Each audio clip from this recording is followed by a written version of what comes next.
Surprise, my pup.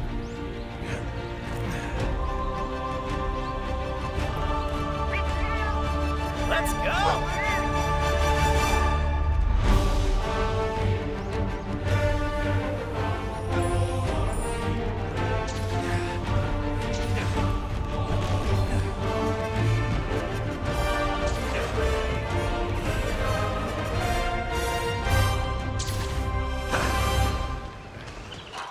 I got Monster Hunter Rise back when it came out in March of 2021, and I enjoyed it quite a bit.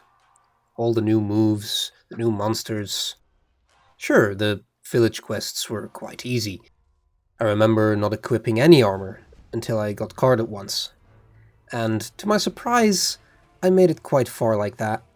I think somewhere around the level 4 quests, I got one-shot once, and then I equipped some armor and it was pretty easy again. But overall I had a fine experience with the game, and I thought that the final boss especially, which was only Thunder Serpent Narwa at the time, was quite a fun boss, quite a fun final boss for Monster Hunter standards. For context, I've played Monster Hunter Tri, Monster Hunter World, Monster Hunter Generations Ultimate, and now Monster Hunter Rise. Monster Hunter Tri was my first Monster Hunter game, and the series has had a special place in my heart ever since then. I got it for my 14th birthday in April, and it was one of the best gaming experiences I have ever had.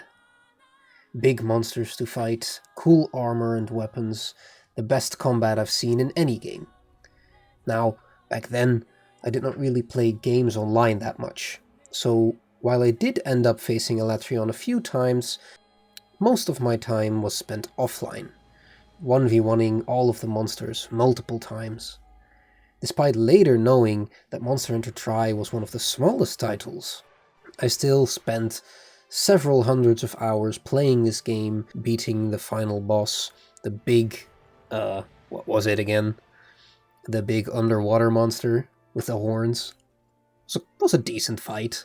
I tried all of the 7 weapon types, because Monster Hunter Tri only had 7 weapon types, and I found something to enjoy in almost all of them.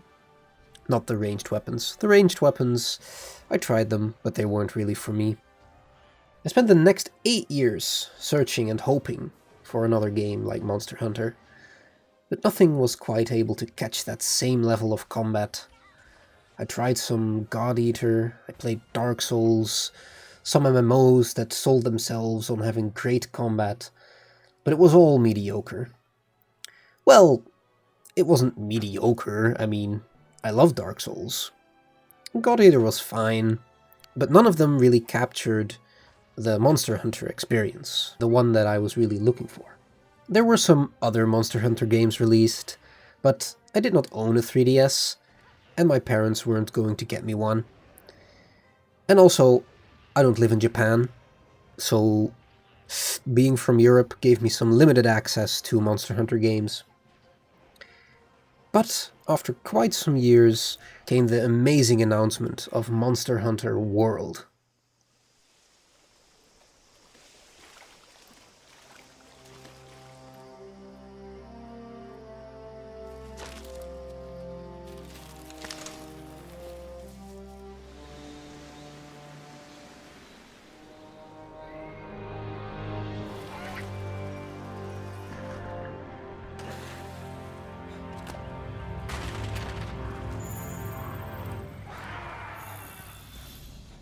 Now, I did not have a PlayStation 4 or an Xbox One, and I was foolish enough to hold on to the hope that later release on PC would mean a month, or maybe 2.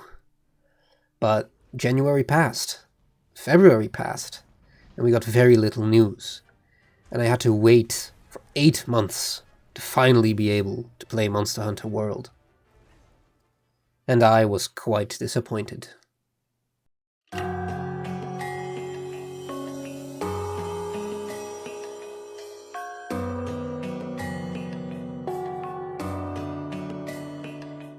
Monster Hunter, to me, is an amazing game franchise.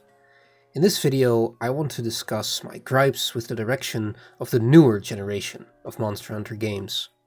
This may get very ranty at points, so I would just like to state beforehand that these games are fantastic, and they deserve all the praise that they get. I am mainly going to point out differences between the new generation and the old ones, and I will mainly focus on Monster Hunter Rise versus Monster Hunter Tri. I will be discussing mobility, healing, how this mobility and healing changes the monsters. I will also be touching upon many of the quality of life improvements that have been made in the newer games, and ultimately go over the weapons and how they changed. All of these points are all connected to form a gameplay experience. I know that a lot of people are really enjoying the mechanics that I am going to critique. With this video, I merely try to convey why these newer games are not able to capture that sheer excitement that I got out of the older games. So let's start with the main problem that I think causes most of the issues that I have with the newer type of Monster Hunter game, and that is the mobility.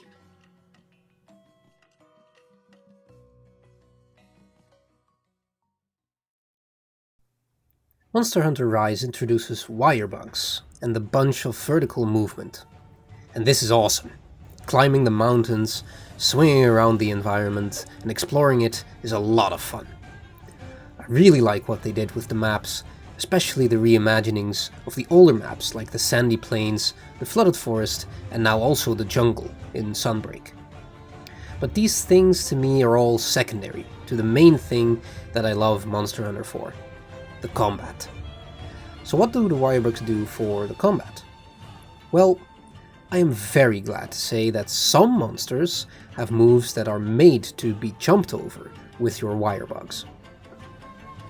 The big water laser sweeps of Mizitsune, for example. And this is also why I enjoyed Thunder Serpent Narwa a lot, with its rings of lightning and the floor is lava kind of gameplay where you had to wirebug up to the platforms. It was really good. It was a lot of fun. A really good use of the wirebug mechanic there. And of course there are also the wirebug moves for each weapon. And I will touch on these later in this video. But for now I want to focus on my main problem with the wirebugs, which is the wirefall. You get hit by an attack of a monster and you fall. In older games, you would be immobilized for a short time, and then you had to get up with your weapon still drawn. This caused some high-intensity moments in the older games, where you needed to get up quick and roll in the right direction, or be thankful for your shield. Then you had to find a good time to sheath, because your health would have been tanked by the monster's attack and you had to heal. Then you had to find a good time to heal. Sometimes you could choose to actually stay lying down, since you had the invulnerability while lying down. So not getting up to effectively dodge an attack was also an option. Now you have wirefall. When you get hit by a monster and fall, as long as you have a wirebug up, you can just dash in any direction, directly sheath your weapon, and be running away. Oh, and while you're running away, you can also heal immediately. No consequence. Barroth was one of my favorite monsters in Monster Hunter Tri, because he was just so simple. Bait his charge, roll out of the way, take a heal. Now in Rise, you just heal whenever you want. You sprint perpendicular to it while sipping on that Healy juice. And if you do get hit, what does it matter? You just wirefall away and you chug another potion. This deflates the tension of getting hit by so much that basically all you have to care about is not getting one-shot. And that directly goes into my next point, which is too much healing. It is way too easy and inconsequential to heal in Monster Hunter Rise, and also in World. I noticed this immediately in Monster Hunter World, This is where they introduced moving while healing. They also had this area healing field, your Palico that heals you from time to time. And in Rise you have up to 2 Palicos that can do this for you, and you can increase your max health by running around a bit and finding some of these Spiri Birds, so that the moves that would normally one-shot you do not even do that anymore. All of this would be fine. A faster paced game, more mobility, harder hitting moves that you can get out of getting one-shot by doing some exploring. You know, it does incentivize you to go out and explore, and to make use of these movement mechanics that were introduced in Rise. But there is one fatal flaw that got introduced in Monster Hunter World and is also the case in Monster Hunter Rise, and that is restocking at the base camp. This completely removes any consequence for getting hit. In Monster Hunter Tri, I lost many hunts because I got hit too much and my potions ran out. This meant that every time I got hit, it was bad, because that was one less potion that I could use. Do you all remember Red Health? Choosing whether you had to heal now or play a bit more dangerously to let your red health recover, so that you do not have to use that precious potion? Now let me ask you, does Rise even have red health? I don't know. I mean, I just wirefall away and chug a mega potion. Then I go in again, do some hits, I get hit, and I wirefall and chug a mega potion. And I can just do this indefinitely. Because when my potions run out, I can just take a very, very quick stop at the base camp, because I can instantly teleport there, to get 10 mega potions again, and then I can basically teleport back to the monster by using wire bugs and all that stuff, and I'm back in it. Why even bother with regular potions anymore in Monster Hunter Rise? Is there a reason? I don't need to learn the monster's moves anymore to win. Only the ones that one-shot me. And if I go out of my way to eat and get some extra Spirit Birds, I don't even need to worry about getting one-shot most of the time anymore. Now, does this mean that the game is now too easy? Yes. Also no. Difficulty in a game like this is a bit hard to judge, as naturally I got better at games like this. So it's unfair to compare it to Monster Hunter Tri, where I got my ass beat. But I like to stress that whenever I cart in Rise, it feels like I made one stupid mistake, or just got hit by some random bullshit, instead of me making 2 or 3 bad decisions in a row, like in Tri. Because I panicked, or I reacted too late, or I made too many mistakes previously, and now I don't have potions anymore. So now it's time to talk about the monsters.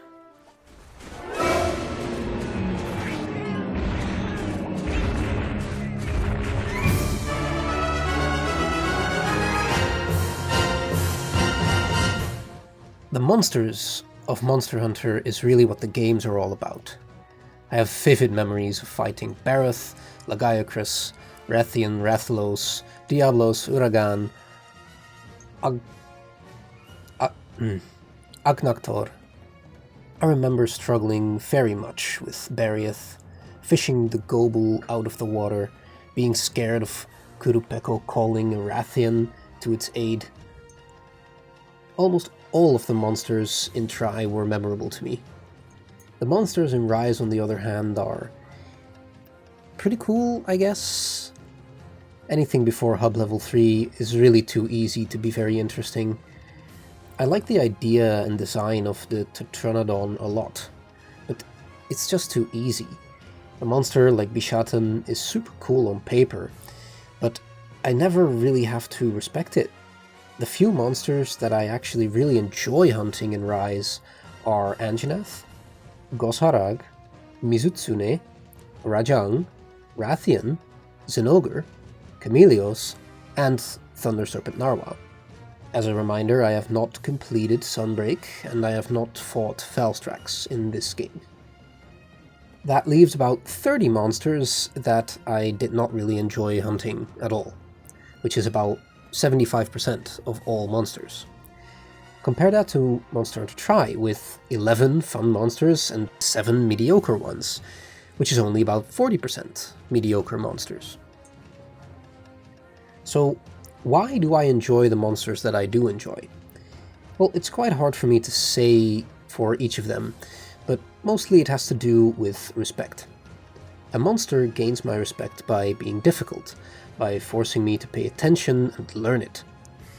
Anjanath and Nergigante were my favorite monsters of Monster Hunter World. Angie was my first cart, and Nergi was quite difficult for me. It really felt good when I finally beat them. I needed to actually study their moves to win, and I can't say the same for many of the other monsters.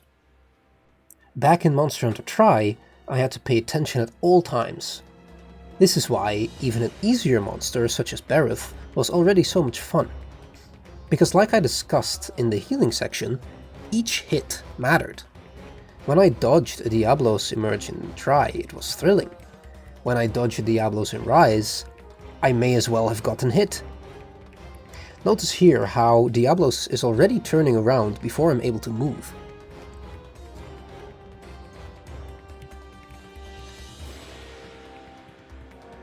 Versus this clip of Rise, where I got hit and am already healing again before the Diablos can even move.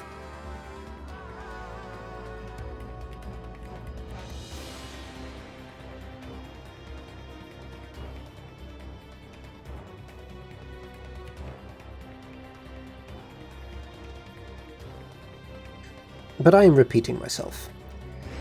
What I want to point at is that the monsters have actually been upgraded to fight this abundance of healing and mobility of the hunters. A monster like Magna Malo jumps all over the place, zaps you with tail beams, and comes meteoring out of the sky like a discount Valstrax. The game has raised its difficulty by giving monsters very damaging moves that come out very quickly, and sometimes arbitrarily not even allowing you to wire fall out of a move. It's almost like wire falling out of everything makes a fight too easy. I really don't have that much more to say on this point, as I cannot go more into depth on the moves of the monsters, since I genuinely did not need to know many of them outside of the moves that one-shot me. So let's move on to the next point, which is quality of life improvements.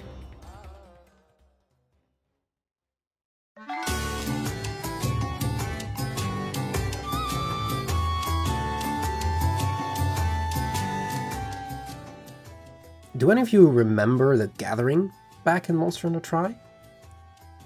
You walk up to a rock with your pickaxe in your inventory, you press a button, see an animation, hear a sound, get a rock, press the button again, see the animation again, etc.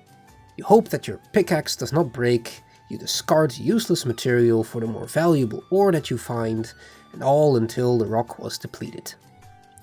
Now compare this to World and Rise, where your inventory is never full, all the ores are gathered in one swing, and your pickaxe never breaks. And then ask yourself, is this a quality of life change? Now I know that this point will be very different for many people, which is of course also the case for the other points that I already made in this video. But you can see that wire falling plus restocking removes the consequence of getting hit. You may like the constant action and the no slowing down, no choice, just go and beat that monster gameplay that provides, and it can be really cool. I'm going to go over some of the quality of life changes that diminish the experience of Monster Hunter for me. You may think that these changes are justified, you may have found Gathering in Monster Hunter Tri to be very tedious and boring, but I beg to differ.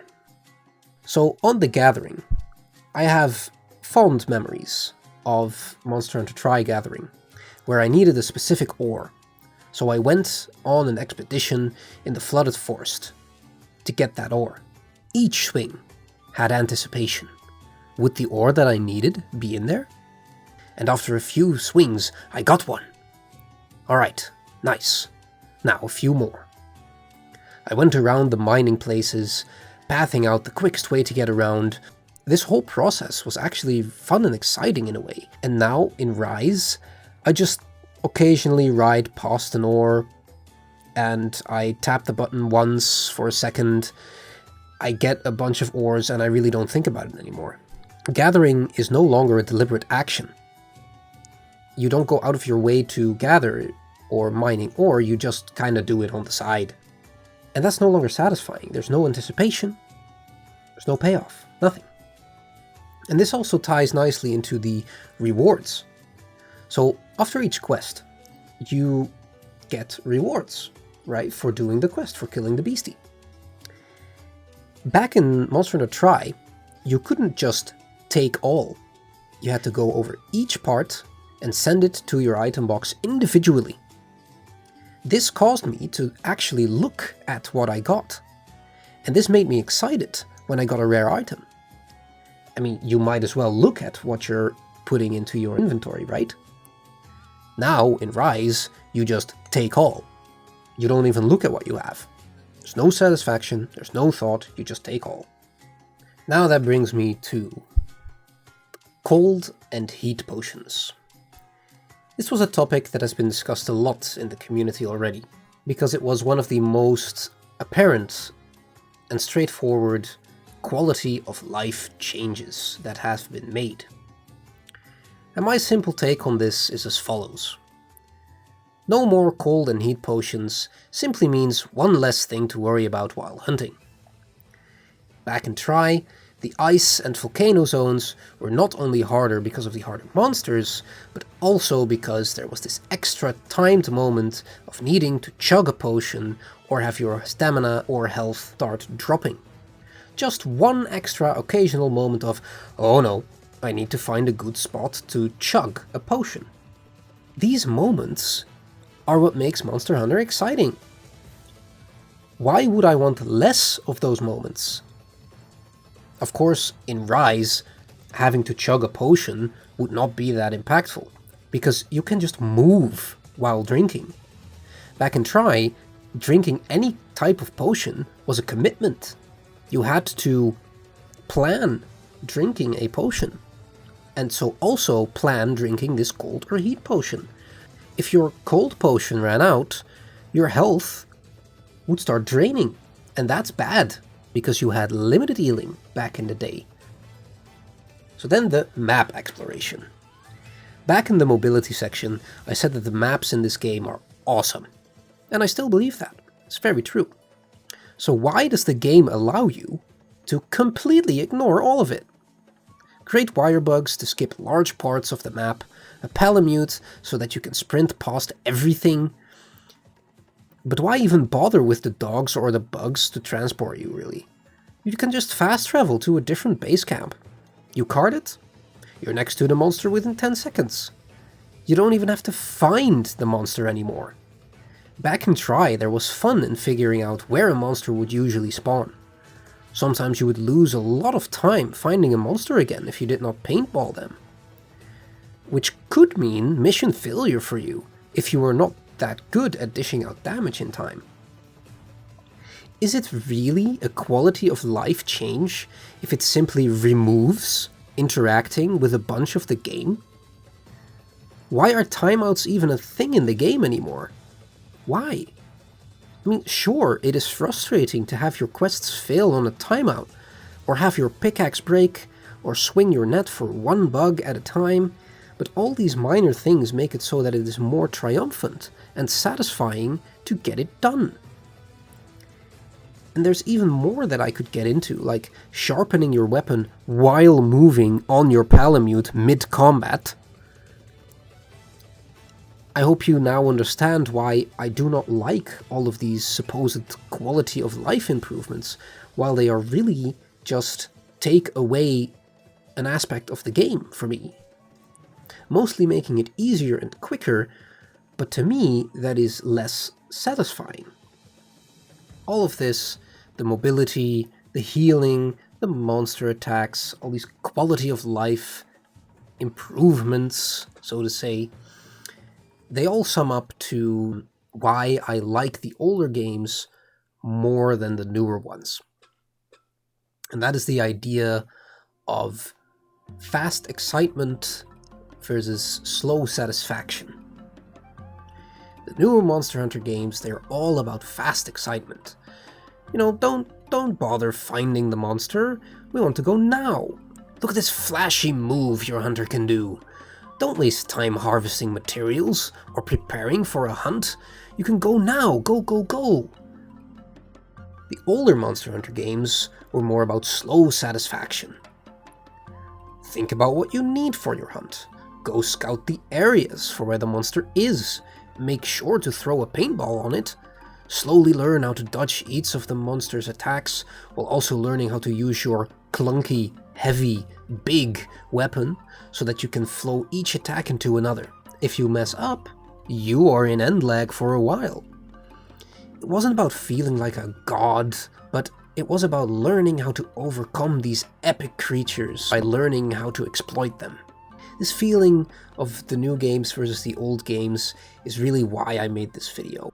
I could not quite lay my finger on why I only put 100 hours in Monster Hunter World, the base game, and why I couldn't even finish the Monster Hunter Rise main story. But I think, finally, I want to talk about the weapons.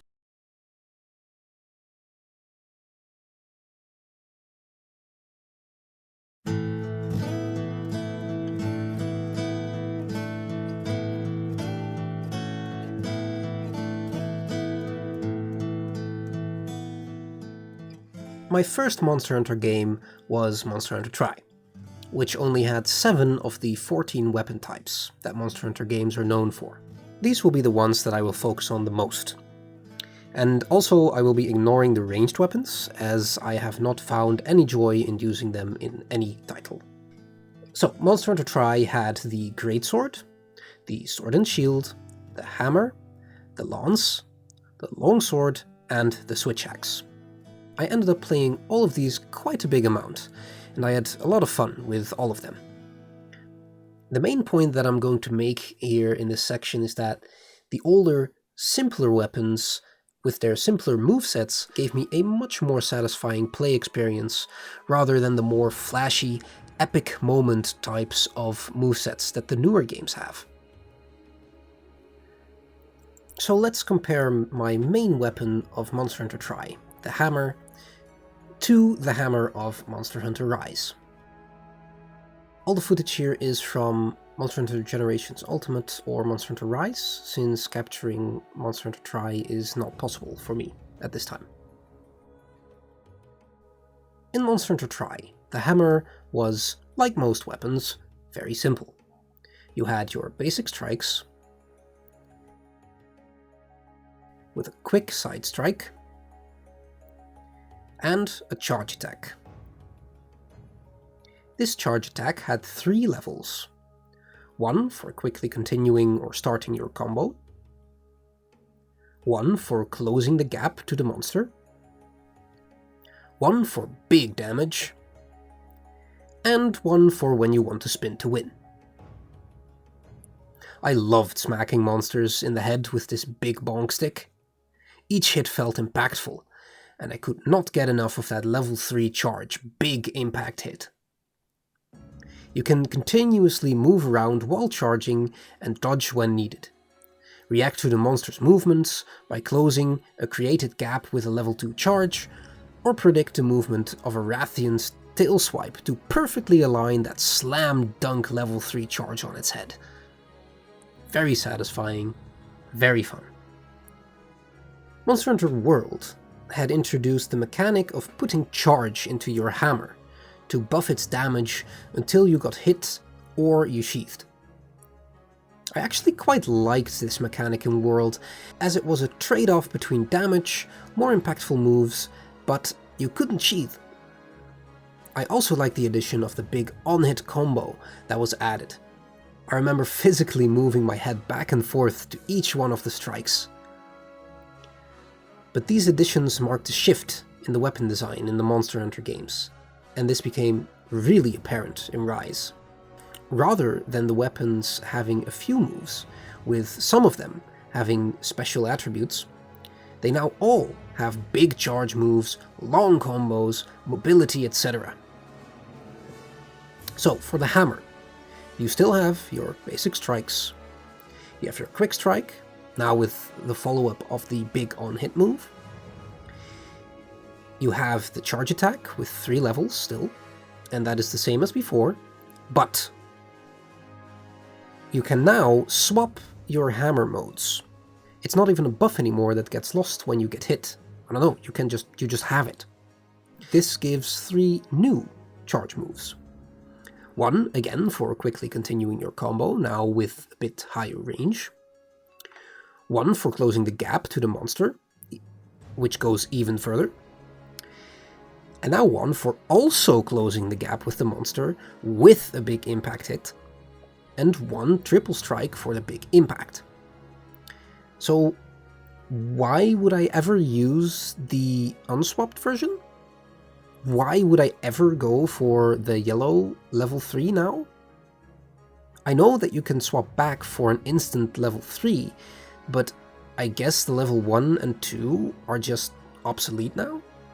Why would I ever use the level 2 charge instead of the moving level 3 charge? They both close the gap. In Tri, it felt like each move had its use. Every move was satisfying to hit. But in Rise, not doing the big on-hit chain and not doing the level 3 blue charge, it feels like I'm doing something wrong, like I could have done more damage. And I'm not even mentioning the Wirebug attacks or the Silkbind attacks. These attacks are awesome. They're too awesome.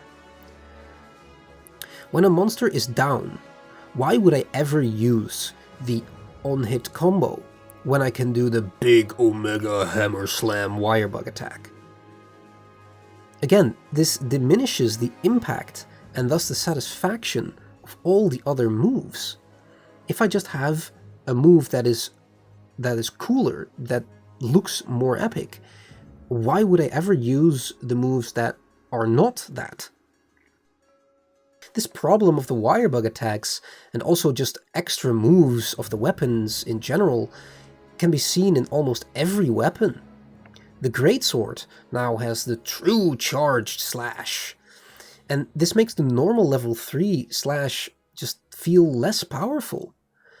Because now it's just a step in working towards the actual big payoff, instead of itself being the big payoff. The Sword and Shield now has this big, combo thing with timing that even launches you upwards when you hit the last hit. And it's super cool and all, but why would I ever go for anything else? Instead of organically stringing moves together, I just go for the same move each time. And again, if you get hit out of it, it doesn't really matter, as I discussed earlier, so there's really no reason to just mash the best attack, the strongest attack every time. The Longsword, it has everything now. You have the Spirit Slash, you have this big anime Wirebug attacks, you have this perfect parry, you have the counters, and yeah, you really feel like a god when you have this weapon, and it's fun. But it is a lot. The Switch Axe, I could not even be bothered anymore with this weapon, to be honest. The appeal was the unique moveset in Monster Hunter Tri, but that was kind of out the window with the Wirefall and the Wire moves. And the fact that the Charge Blade exists as well, which to me is just the cooler morph weapon. So let's talk about these new weapons too, shall we? I played these in Monster Hunter Generations Ultimate 2, but I have not played them all nearly as much as the weapons that were in Monster Hunter Tri. So here, negative points may just be that I do not understand these weapons well enough, but I did give each of them its fair try, and I did spend some time trying to learn these weapons. So let's start with the Insect Glaive.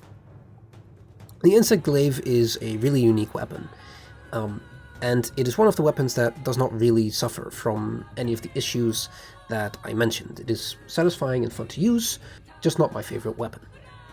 The Gun Lance was one of my main weapons in Generations Ultimate, actually, but it got changed a lot between the titles. It was very different in Generations, it was very different in World, and now it is again quite different in Rise. And the current iteration is fine, I guess. I really liked managing the heat gauge in Generations Ultimate, but now you just kind of manage your bullets. And I like the idea of a weapon going boom. I like the idea of the weapon though. I mean, a big boomstick that goes blasting. Yeah, it's great. You know, I just never really got the flow of it. The Charge Blade. So, this weapon is really cool, but it suffers immensely from the problems that I mentioned. I feel like everything that you do is to get to that Ultra Elemental Discharge, which is your biggest, most damaging moves. And this simply makes every other move feel like a way to get to the big move, instead of the moves being cool and satisfying in its own right. Also, as I mentioned, I feel that this weapon makes the Switch Axe look really dull. Then the Dual Blades. I was never really a big fan of throwing out a flurry of quick attacks versus one big satisfying hit. So the Dual Blades were never really gonna do it for me. And I can critique it further, but it's just not for me. The Hunting Horn. Like many others, I was quite excited for the Hunting Horn in Rise. And yeah, it was cool. But again, you just go for the Magnificent Trio move every time. You can also just flow each move into the other, so there's really no learning this weapon to make use of it in an effective manner. I mean, one of the reasons that Monster Hunter games were being called clunky is that you need to learn the weapons. You can't just mash buttons. But this is also the reason that Monster Hunter was satisfying to play back in Tri. You know, it really felt like I mastered each weapon because I knew which moves I could flow into each other. I could not just mash buttons. Now, those that have been paying attention know that I failed to mention one more weapon. The Lance. The Lance has really been my favorite weapon in World and Rise. Why? Because it does not suffer from any of the problems that I mentioned at all. The core appeal of the Lance to me has always been that feeling of being unstoppable. You just poke, poke, poke, hop, poke, poke, poke, all the way. Whenever the monster throws something at you, you can block or counter it. The additions to the Lance's toolkit in World and Rise were ones that simply gave you some more movement options, like hopping forward, for example, or jumping out of a forward shield bash with a multi-hitting stab. The extra powerful counter guard that drains stamina while you hold it. None of this takes away from the fact that your main damage will always come from poke, poke, poke. Your big damage wirebook move is a counter, so it is dependent on the monster. You can't just do it. The Lance gets me into the flow state of gaming so effortlessly. I am constantly poking, moving, countering, looking at what the monster does. There are no distractions, no meter that I need to fill, no big combo or charge move that I can whiff, and each poke is satisfying. Now, I know that the Lance has this charge sweep move, which is nice. I mean, it's a great move to wake up a monster with, but in the midst of combat, it is really not that useful, as 3 stabs can be done in the same time and it does the same amount of damage. So the Lance really is the only weapon that is fully satisfying to me in this game. But I like playing a variety of weapons, and it's really a shame to me that right now, only the Lance can give me that satisfying hunting experience that I adore so much.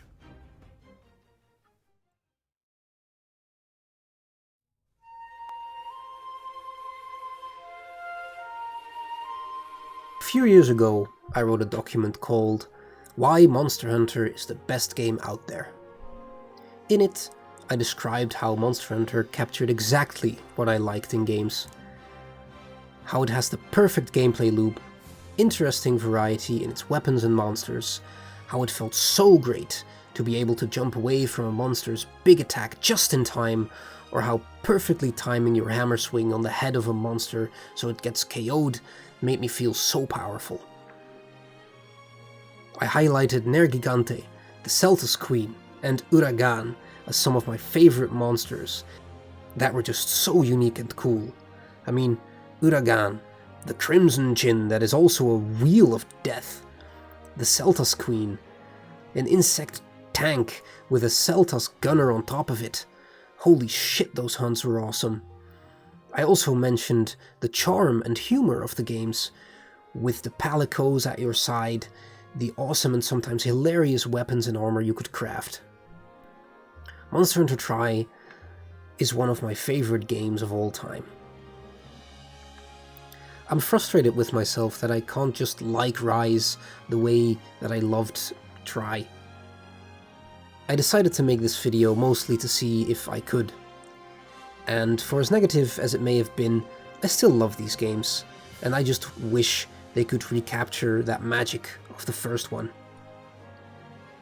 I hope that you understand why I dislike some of the decisions and the direction that the newer Monster Hunter games have gone in. And I hope that I can put these frustrations aside and enjoy these games in the future.